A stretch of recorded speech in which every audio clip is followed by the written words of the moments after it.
all the time back to my husband. Did they say you killed any more? Yes, Or your other husband? Which other? three of them. When you think of grandmothers, what comes to mind? Well, other than she was just a real nice little old lady who played the role perfectly. Warm hugs, the smell of fresh-baked cookies, or their soothing stories of simpler times. But sometimes reality shatters those comforting images. But of course, what she really did was kill it and take the 5 pounds. What if I told you that some grandmothers harbored dark secrets? Secrets so horrifying they shook entire communities to their core? These aren't your typical sweet old ladies. Today, we uncover the chilling tales of elderly women who defied every stereotype, committing shocking murders that left investigators and families stunned. Brace yourself as we delve into the haunting stories of old ladies who committed murders, Part 1.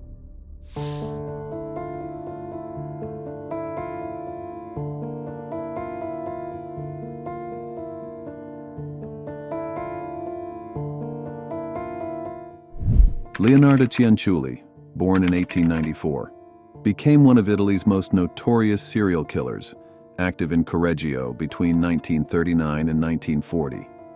Driven by superstition and a misguided desire to protect her son, she murdered 3 women: Faustina Setti, Francesca Soavi, and Virginia Cacioppo.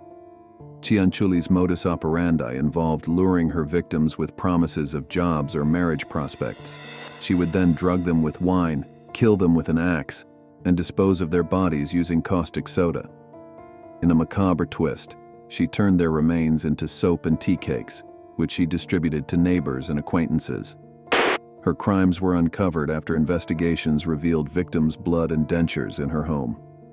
At her trial, Cianciulli displayed an eerie calmness, even correcting prosecutors on details. She was sentenced to 30 years in prison and 3 years in a criminal asylum. She died of cerebral apoplexy in 1970 while incarcerated.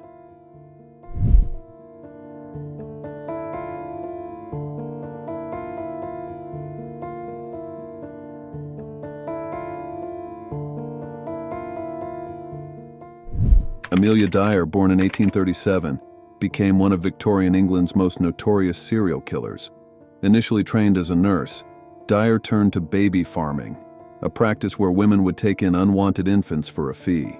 This system exploited desperate, unmarried mothers who faced societal stigma and lacked financial support due to the 1834 Poor Law Amendment Act. But of course, what she really did was kill it and take the 5 pounds.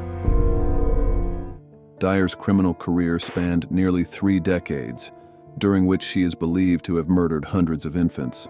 Her modus operandi evolved from initially allowing babies to die of neglect and malnutrition to actively strangling them with white tape.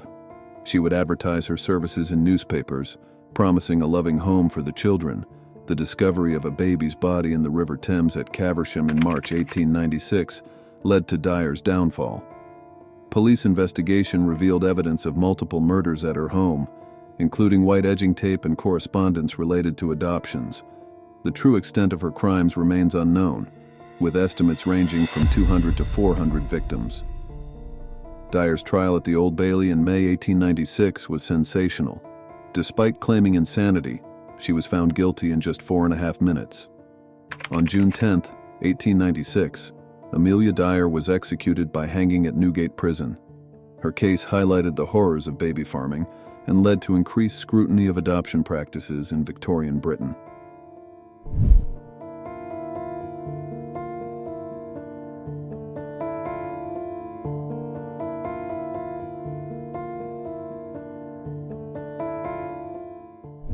Tamara Samsonova, known as the Granny Ripper and Baba Yaga, was arrested in July 2015 for a series of gruesome murders in St. Petersburg, Russia. Born on April 25, 1947, this 68-year-old pensioner was initially charged with killing her 79-year-old friend and tenant, Valentina Ulanova. Samsonova drugged Ulanova with a massive overdose of sleeping pills before dismembering her body. The case gained notoriety when CCTV footage showed Samsonova carrying plastic bags and a saucepan containing body parts from her apartment. Upon her arrest, Samsonova confessed to multiple murders, with investigators suspecting her involvement in up to 14 cases. Her diary, discovered by police, contained disturbing details of her crimes, including potential acts of cannibalism. Contrary to being sentenced to life, Samsonova underwent psychiatric evaluation and was deemed a danger to society. In December 2015, she was sent for compulsory treatment in a specialized psychiatric hospital in Kazan. The true extent of her crimes remains under investigation, with police searching for additional victims. Her compliant behavior during arrest and reenactment of her crimes added an eerie dimension to the already horrifying case. The Granny Ripper continues to be a subject of morbid fascination, representing an unsettling example of hidden criminality in seemingly ordinary individuals.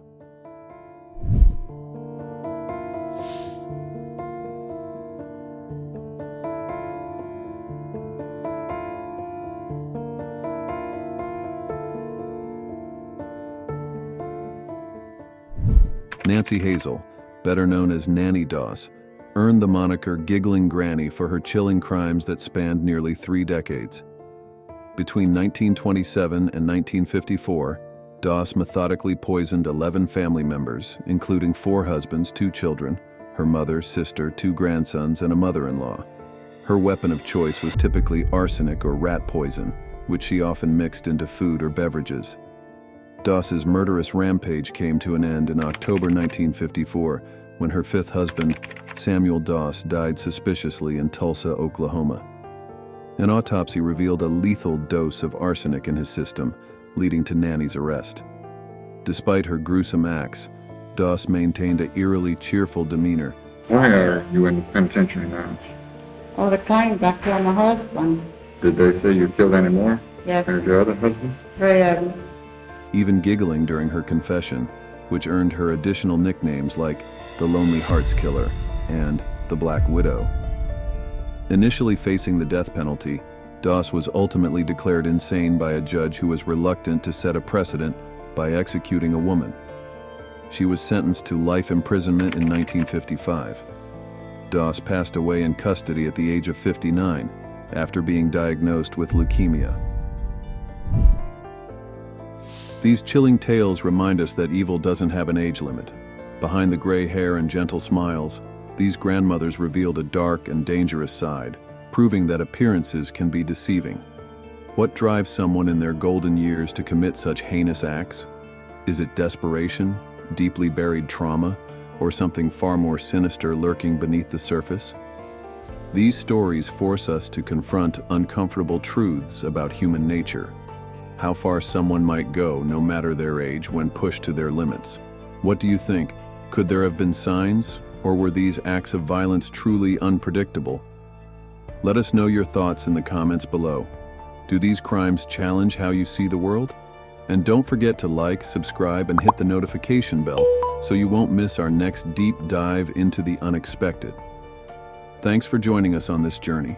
And remember, even the kindest faces can hide the darkest truths.